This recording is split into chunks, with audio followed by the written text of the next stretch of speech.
Hey, how you doing? I'm Wayne Whitecrow. I want to talk to you today about prepping for the disabled, and I know a lot of people don't bring that up, but I also know that a lot of you people out there have family members or loved ones or good friends that are disabled, and a lot of people just don't know what to do for that. Well, that's what we're going to talk a little bit about today, right now.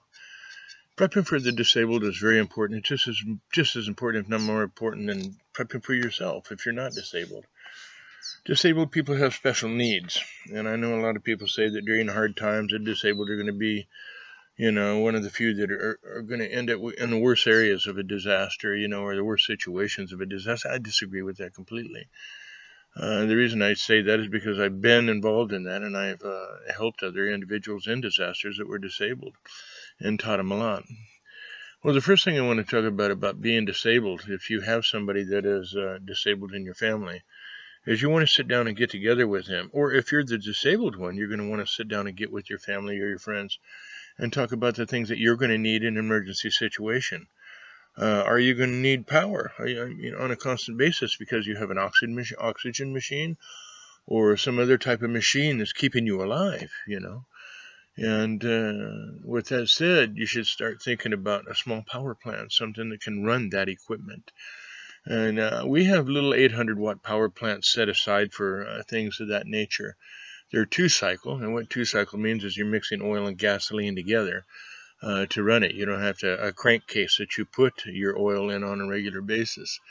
So you mix the oil on a two-cycle, and we have these little 800-watt backup power plants just in case. And their mixture is what they call 50 to 1. That's 2.5 ounces of oil to 1 gallon of gasoline. So I just wanted to put that out there right now just to let you know. Also, you can have battery packs with solar panels and everything that'll keep things going for you. You want to look into this and get it going right, for yourself. We're able right now here at my place and everything to run all day long on the sun. Free power. Sure, it takes a little bit to set it up, and we're not talking that much. Right now, I have only 5 batteries set up for my entire living room, my phone system, everything like that on 3 solar panels, and it's working great. Works all day long. I don't have to worry about nothing. And I don't even have to use a backup power plant. Let's say, unless it's a cloudy day and I want to recharge it. But we're pretty well efficient off the grid out here. Another thing that we're going to have to look at for the disabled individuals is their mobility. Are they paraplegics? Are they diabetics? Are they what is the issue? Do they have heart problems? Things of this nature. You're going to want to look at the individual that's disabled, and look at their personal needs. You're going to see, do they need, number one, medications, personal medications. Everybody out there knows me. I'm a big believer in going and talking to your doctor and saying, listen, just in case of an emergency, I would like to be able to have, this extra medication. Now, your doctor knows you, and if you're an abuser of medications and everything, more than likely they won't give it to you. But if they do know you, know that you're above the board and everything, and you do just want that for an emergency situation, especially during the winter or during the big storms, things like that, think ahead of time. So you're going to want to find medications, that these individuals need, and see if you can get extra ones. Also, you're going to want to look at the herb world, the natural world, and see what herbs are out there that can, if you can't get your medication, what herbs will help you. Go out, grab them, stock them. I say keep them maybe for a year or so, and then get new ones. And take those ones off your shelf and get new ones. If you're just storing them, for just in case. If you're using them as complements along with your regular medication, that's a good thing all the way around, because then you'll get used to preparing teas or concoctions or whatever you need. So if there's a disaster, make sure that you do have plenty of medications on the side, in your emergency gear, in your medicine cabinet, wherever you're going to keep them. And make sure they're safe, away from children, things of this nature, of course. Observe all your precautions, when it comes to medications. And the other thing that I want to talk about is if you're not able to get up and get around and you have somebody, I think they call it IHHS or IHSS. It's in-home support services, IHSS. There you go. And you have these people that are helping you and take care of you. I want you to think about something in a very serious emergency situation. Those people might not be able to be there. So you're going to want to know a family member or a friend or somebody that can be there if those people can't be there. And it's very important that you get above the board and on the table with this with somebody. because the chances of natural disasters, as you know, in the world today are happening more and more, and those chances and percentage are going up higher and higher and higher every year, especially with the weather changes and patterns that we're seeing change right now. Um, Let me think. Fuel.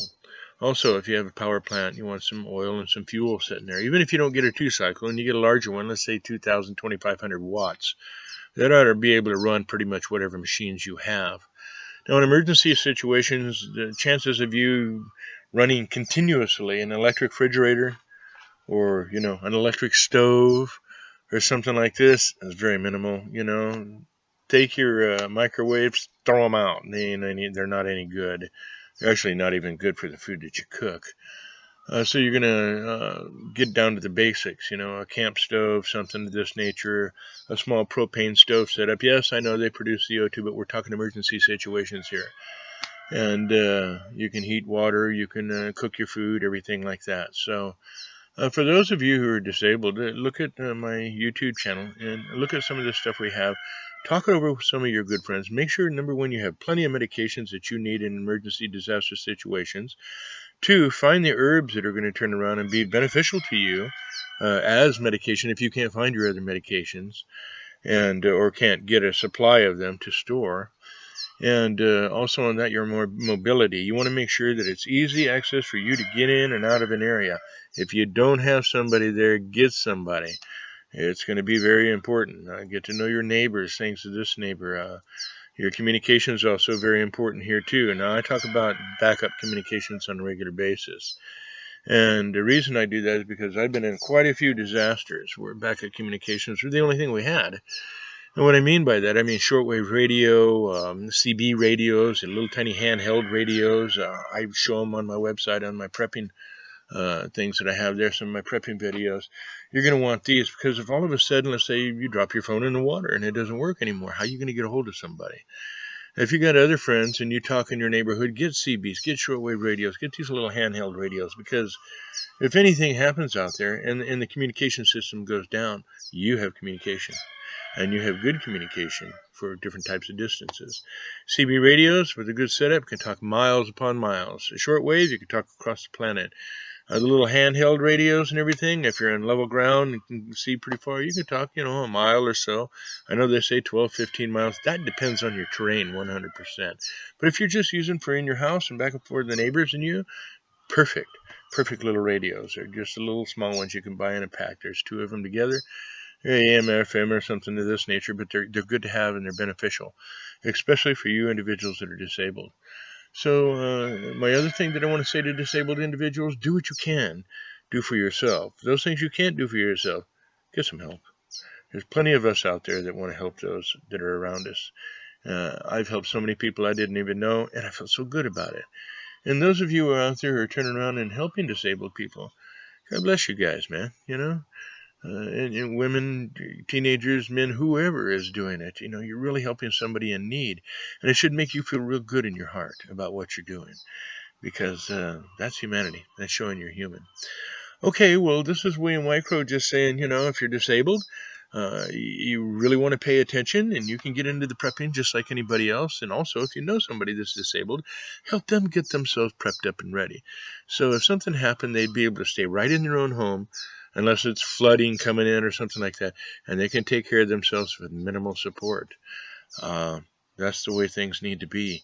We need to start helping each other in this world instead of everybody throwing this racism and this fear and the war and everything else around. No matter what happens out there in the world, you still got to live your life. Just remember that. Okay, so for you disabled individuals and everything, I wanted to make this specially for you. If you have any questions, contact me at williamwhitecrow@yahoo.com or go to my website at williamwhitecrow.com and you can contact me through there. And so I think that's about all I have to say right now. If there's anything else, I'll make another video and I'll put it out there for you. So you take it easy and you have a good day.